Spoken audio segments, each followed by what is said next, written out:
him to lose confidence in God.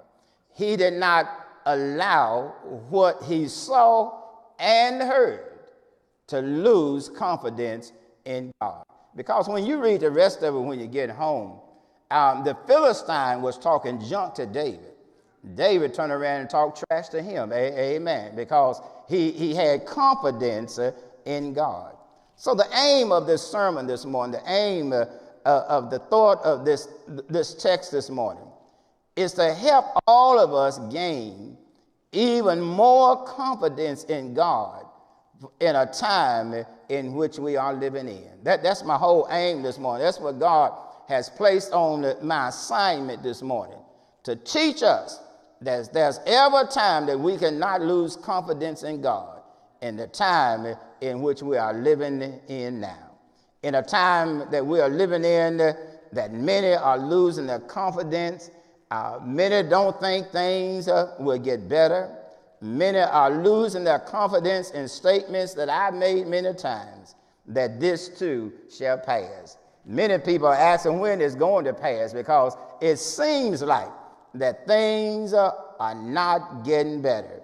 It seems like things are getting worse. But I don't know why every now and then I feel this way, but I felt this morning in my spirit that there's getting ready to be a breakthrough and things are going to get better. I just believe it, that things are getting ready to get better. And I believe that God is going to move in an unconventional way and make a way out of no way.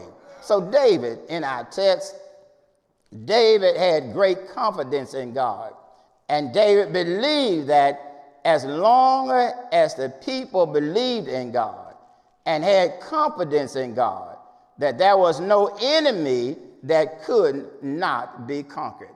And I want to stop right there this morning and tell you, there's no enemy in our life that cannot be conquered if we have confidence in God's power and in God's ability. The story this morning, you read it many times. It is a familiar story. But I want you to notice the conversation between David and the Philistines. Notice the words that came out of David's mouth. Notice in verse 46 what David said in verse 46. He talked more, but notice what David said in verse 46. David said, "This day the Lord will deliver you into my hand." Now notice, David is talking trash to the Philistine, and the battle had not even started. But so David knew, and when he was talking stuff to the Philistine, and the battle had not even started. There is power in your words. The words that you speak carry power. Notice what David said. "This day the Lord will deliver you into my hand." Notice his confidence. David didn't say, "I think it will happen. I'm praying it will happen." But David said, "This day the Lord will deliver you into my hand." David didn't say it's going to happen next month or next year.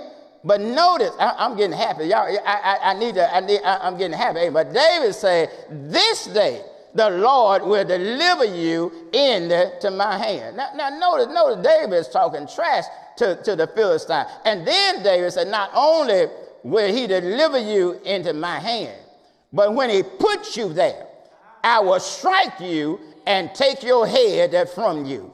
And this day, I need somebody to holler, "This day," amen.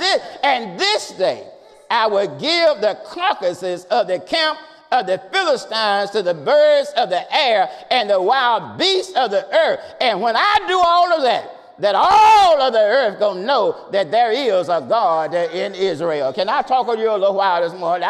And when you have confidence in God, there's somebody that will know that there is a God somewhere. Amen. Somebody, when we have confidence in God, somebody will know there's a God in Durham, North Carolina. There's a God in Raleigh, North Carolina. There's a God in this whole world. Even when it looks like that God is not real, there is a God. Have I got him back in the house that there is a God? Amen.